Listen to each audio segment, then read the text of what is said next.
আজকের এই ভিডিওটাতে দুটো টপিক রয়েছে। এক হচ্ছে যে কালকে আমাদের ইন্ডিয়া আন্ডার 23 টিমের ম্যাচ ছিল কাতার আন্ডার 23 টিমের এগেনস্টে এএফসি আন্ডার 23 এশিয়ান কাপ কোয়ালিফায়ার্সে আমরা হেরেছি, ভালো কথা। কিন্তু সেই ম্যাচ নিয়ে যে ধরনের অন্ততপক্ষে স্ক্যাম সামনে এসেছে, যা দেখতে পেয়েছি খেলা দেখাকালীন, সেটা নিয়ে কথা বলবো। আর মোস্ট ইম্পর্টেন্ট যে ইন্ডিয়ান সুপার লিগ 2025-26 এবং শুধুমাত্র ইন্ডিয়ান সুপার লিগ না, ওভারঅল ইন্ডিয়ান ফুটবল সিজন 2025-26 কোথাও কি একটা আবারও অনিশ্চয়তার সামনে কি কি কারণ উঠে আসছে, কি কি অন্ততপক্ষে আনসার্টিনিটি উঠে আসছে ক্লাবগুলোর পয়েন্ট অফ ভিউ থেকে এই ভিডিওতে কথা বলবো। প্রথমে আসা যাক কালকের ম্যাচটা। যারা রাত্রে কালকে ম্যাচটা লাইভ উইটনেস করেছে, একটু কষ্ট করে দেখতে হয়েছে, কিন্তু ব্যাপারটা হচ্ছে যে আমরা কাতারের এগেনস্টে হেরেছি, ভালো কথা। আমরা পিছিয়ে গেছিলাম, সেখান থেকে আমরা কামব্যাক করেছি। আমরা তারপর 2-1 গোলে হেরেছি। 10 জনের লড়াই করেও আমরা তার থেকে বেশি কাতারকে কিছু করতে দিইনি। তুলনামূলক বলা চলে যে কাতারের শক্তির নিরিখে আমরা অনেক ভালো ফুটবল খেলেছি। এবার ব্যাপারটা হচ্ছে যে আমরা যখন এই ধরনের দেশগুলোর বিরুদ্ধে নামি, বিশেষ করে ওয়েস্ট এশিয়ান দেশগুলোর বিরুদ্ধে নামি বা সেন্ট্রাল এশিয়ান দেশগুলোর বিরুদ্ধে নামি, তখন আমাদের মাথায় দুটো জিনিস থাকে। সেটা আমাদের কোনো বয়সভিত্তিক টিম খেলুক বা সেটা আমাদের সিনিয়র টিম খেলুক, দুটো জিনিস মাথায় থাকে। কি কি? নাম্বার ওয়ান হচ্ছে যে স্কিল, কোয়ালিটি, ফিজিক্যাল এবিলিটি ওদের অনেক বেটার, আমরা অনেকটা পিছিয়ে। আর দুই হচ্ছে যে রেফারিং কি হবে, কারণ রেফারির যে বায়াসনেস এই ম্যাচগুলোতে চোখে পড়ে এবং জোর করে এই দেশগুলোকে জিতিয়ে দেওয়ার যে একটা আপ্রাণ চেষ্টা চোখে পড়ে, এটা কিন্তু পরিষ্কার, নতুন কিছু ব্যাপার না। সেই একই অপোনেন্ট, সেই একই জায়গা, সেই একই দুটো টিমের খেলা এবং সেই রেজাল্ট একই। আমরা এর আগে জানি যে আমরা যখন কাতার সিনিয়র টিমের এগেনস্টে খেলেছিলাম, সেখানেও কিন্তু বল একদম মাঠের বাইরে বেরিয়ে গেছিলো, সেই বলকে টেনে নিয়ে এসে গোলের মধ্যে ঢুকিয়ে দেওয়া হয়েছিল। গুরপ্রীত সিং সান্ধুর একদম পেছন থেকে হয়েছিল সেই ইনসিডেন্ট আমরা দেখেছি। এবং কালকে রাত্রেও আমরা দেখেছি যে যেটা পেনাল্টি নয়, আমি ধরে নিলাম যে কন্ট্রোভার্সিয়াল পেনাল্টি, সেই পেনাল্টি ওদের দেওয়া হলো এবং তার সাথে প্রামবীরকে রেড কার্ড দেখানো হলো। এবং যেভাবে প্রামবীর তেড়ে গেছিলো, ওই মুমেন্টটা যারা দেখেছে তারা জানে যে একটা প্লেয়ার তার কতটা মানে লুজ কন্ট্রোল হলে সে কতটা ফ্রাস্ট্রেটেড হয়ে গেলে এবং কতটা তার যে ডিসিশনটা তৈরি হয়েছে রেফারির তরফ থেকে তার এগেনস্টে সে ভোকাল থাকলে এই ধরনের রিয়াকশন আসে। এবং কালকে আমার মনে হয় যারা ম্যাচটা দেখেছে ইনক্লুডিং মি, হয়তো আমরা কেউই অত রাত্রে ম্যাচ ছিল যারা ঘরের মধ্যে খেলা দেখেছি তারা কেউ চিৎকার করে উঠতে পারিনি, বাট অন্ততপক্ষে জোর দিয়ে বলতে পারি যে মনের মধ্যে যতগুলো গালাগাল ছিল আমরা কালকে রাত্রির ম্যাচটা দেখার সময় ওই অস্ট্রেলিয়ান রেফারিকে মন ভরে দিয়েছি। যাই হোক, এই ধরনের জিনিসগুলোকে নিয়ে আমাদের চলতে হয়। আমরা বাহরাইনকে হারিয়েছি এবং লাস্ট ম্যাচটা আমাদের ব্রুনেইয়ের সাথে রয়েছে, যে ম্যাচটা আমাদের জিততে হবে এবং তারপর অনেক রকম ইকুয়েশনস রয়েছে, তার উপরে দাঁড়িয়ে আমরা এশিয়ান কাপ আন্ডার 23-তে ইন্ডিয়াকে যেতে দেখতে পাবো কি পাবো না ডিপেন্ড করবে। গুড উইশেস থাকলো লাস্ট ম্যাচের জন্য। কিন্তু এই ধরনের যে ঘটনা ঘটছে, এই যে কোথাও ওয়েস্ট এশিয়ান দেশগুলো বা আরব কান্ট্রিজগুলো বা সেন্ট্রাল এশিয়ান দেশগুলো শুধুমাত্র নিজেদের আয়ত্তেই ফুটবলটাকে গোটা এফসিতে রাখতে চাইছে, এটা কিন্তু একটা ব্যাড প্র্যাকটিস হয়ে যাচ্ছে। দেখো, জাপান বা সাউথ কোরিয়া বা অস্ট্রেলিয়া তারা নিজেদের কোয়ালিটির ভিত্তিতে, মেরিটের ভিত্তিতে হয়তো অনেকটা অ্যাহেড, কিন্তু বাকি যে দেশগুলো স্ট্রাগল করে, যে দেশগুলো মনে করে যে হ্যাঁ আমরাও ফুটবলটা খেলতে পারি, তাদেরকে কোথাও বারবার কিন্তু জোর করে পিছিয়ে দেওয়া হয়। এবং সেটা আজ না, বহু দিন বহু যুগ ধরে চলে আসছে। আমরা সেটা এফসি চ্যাম্পিয়ন্স লিগ টাইমেও দেখেছিলাম যে দুটো জোনে আলাদা করে খেলা হতো এবং জোর করে ওয়েস্ট এশিয়ার যে একটা ক্লাব তারা যেন ফাইনালে পৌঁছোয়, সেটা বিভিন্ন টুর্নামেন্টে করা হতো। এফসি কাপের তো মানে একটা পুরো মানে কি বলবো জঘন্য জিনিস হতো। আমরা জানি যে ওয়েস্ট এশিয়ার জন্য সোজা রাস্তা, আর বাকি দেশগুলো লড়বে নিজেদের জন্য, নিজেদের মধ্যে ফাইনালে যাওয়ার জন্য, আর বাকি জোনগুলো। তো এই ধরনের ঘটনা বারবার করে ঘটছে।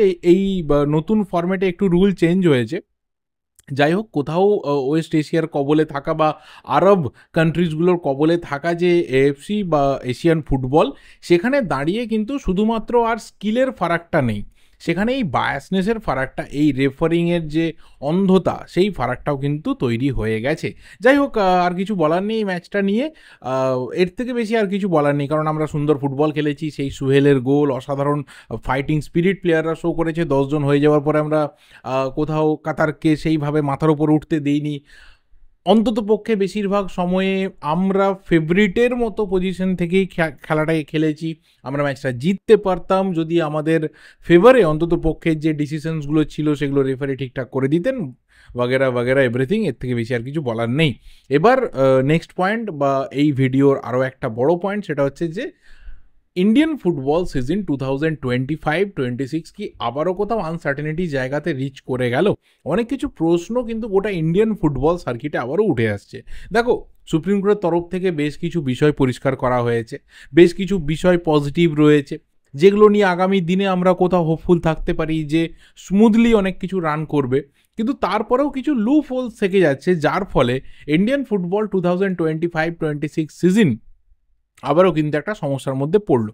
যদি পয়েন্ট ধরে ধরে সেই সমস্যার কথা বলি, তাহলে প্রথম যে জিনিসটা তৈরি হচ্ছে সেটা হচ্ছে এআইএফএফ এর তরফ থেকে টেন্ডার যে নেওয়া হবে তার জন্য কিন্তু রিকোয়েস্ট করা হয়েছে, তার জন্য অ্যাডভার্টাইজমেন্ট দেওয়া হয়েছে এবং মোস্ট প্রবাবলি 15th সেপ্টেম্বরের মধ্যে টেন্ডার জমা দিতে হবে।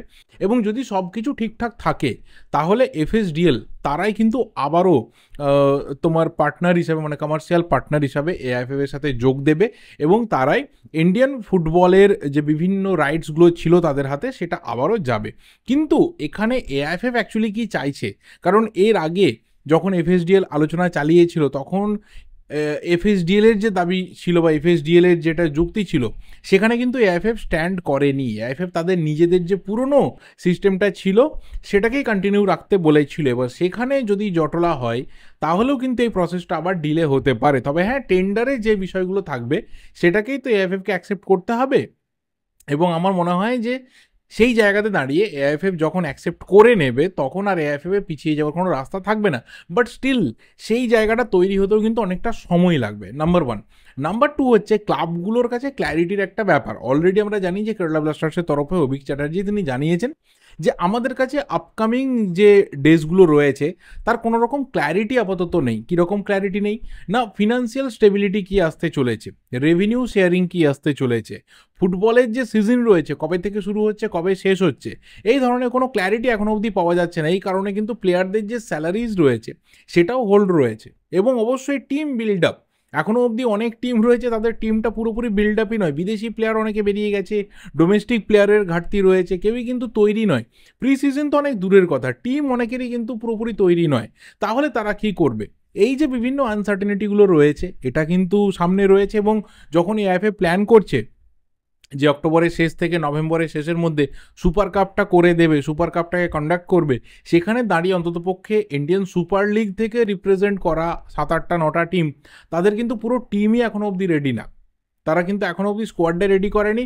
আর মোহামেডান স্পোর্টিংয়ের দিকে যদি তাকাই তাহলে সিনিয়র ফুটবল টিম মোহামেডান স্পোর্টিংয়ের কিছু আছে বলে এই মুহূর্তে অন্ততপক্ষে আমার মনে হয় না। যা রয়েছে সেটা সিএফএল স্কোয়াড রয়েছে। তো এই ধরনের প্রবলেম কিন্তু ক্লাবগুলোর মধ্যে রয়েছে। পয়েন্ট নাম্বার 2 গেল। পয়েন্ট নাম্বার 3 যেটা সব থেকে আমার মনে হয় যে যেটা নিয়ে আলোচনা হওয়া দরকার রয়েছে সেটা হচ্ছে যে পিরিয়ডটা কতদিনের থাকবে। একটা তো মোটামুটি স্টেবিলিটিতে রাখতে হবে পুরো বিষয়টাকে, কারণ আমরা এরকম তো কয়েক বছর বাদে বাদে, দেখো প্রথমের দিকে 10 বছরের চুক্তি হয়ে গেছিলো, খুব ভালো কথা, মানে 15 বছরের অ্যাকচুয়ালি চুক্তি হয়েছিল, 10 বছর ধরে ফুটবলটা, 11 বছর ধরে ওরা ফুটবলটাকে কন্টিনিউ করেছে। কিন্তু এরপর এত লঙ্গার টার্মে তো কেউ চুক্তি করবে বলে অন্তত পক্ষে মনে হয় না, কারণ এআইএফএফেরও বদল আসবে, তাদেরও চিন্তাভাবনার অনেক চেঞ্জ আসবে।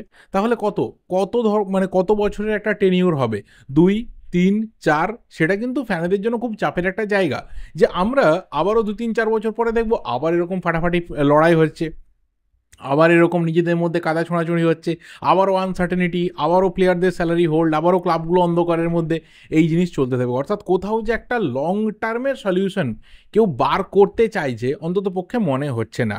এআইএফএফের চিন্তাভাবনাতেও কিন্তু নিজেদের যে ফুটবল ক্যালেন্ডার সেখানেও কিচ্ছু নেই, কারণ আই লিগের ফিউচার কি রয়েছে 2025-26 সিজনের সেটাও আমরা জানি না। গতবার আই লিগ থেকে 2টো টিম রেলিগেট হয়েছিল, তারা কি আদৌ রেলিগেট হয়েছে? যারা প্রমোটেড হয়েছে তারা কি আদৌ প্রমোটেড হয়েছে? কোনো ছবি কিন্তু এই মুহূর্তে পরিষ্কার নয়। তো প্রচুর ঝামেলার মধ্যে, প্রচুর ঝঞ্ঝাটের মধ্যে চলছে।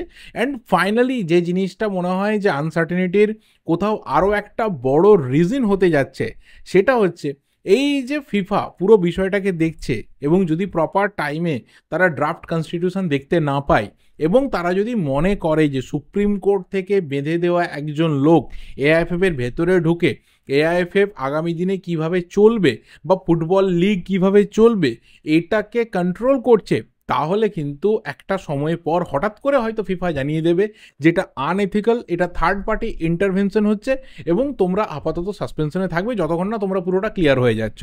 এর থেকে বড় আনসার্টেনিটি আমার মনে হয় না যে ইন্ডিয়ান ফুটবল ফ্যান্সদের জন্য আর কিছু আছে বলে।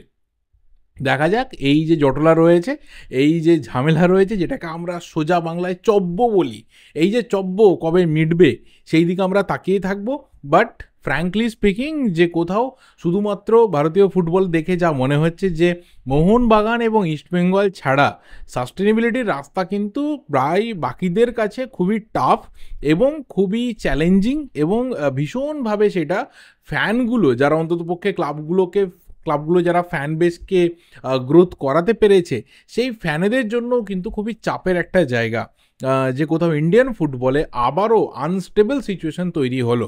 নতুন কিছু ব্যাপার না, হয়তো যারা আইএসএল টাইমটা থেকে ফুটবল দেখছে তাদের কাছে খুব নতুন ব্যাপার, কিন্তু আমরা যারা হয়ে গেল প্রায় 2 দশক ধরে ফুটবল দেখছি আমাদের কাছে খুব একটা নতুন কিছু ব্যাপার না। আমরা প্রচুর সাকসেসফুল ক্লাবকে বন্ধ হতে দেখেছি এবং কোথাও ইন্ডিয়ান ফুটবল এই গেল শেষ হয়ে গেল এরকম রবও কিন্তু দেখেছি। যাই হোক, এর থেকে বেশি আর কিছু বলার নেই। এই ভিডিওটা এই অবধি, বা তোমরা তোমাদের মতো করে যা কিছু ওপিনিয়ন্স রয়েছে এবং যা কিছু তোমরা ফিউচারে দেখতে পাচ্ছ যে এরকম কিছু হতে পারে সেই সব নিয়ে কমেন্ট করতে থাকো। ভিডিওটা ভালো লাগলে লাইক করো, শেয়ার করো। দেখা হবে পরের ভিডিওতে। টিল দেন অবশ্যই চ্যানেলটা সাবস্ক্রাইব করে দিও। Thank you, good bye and good night.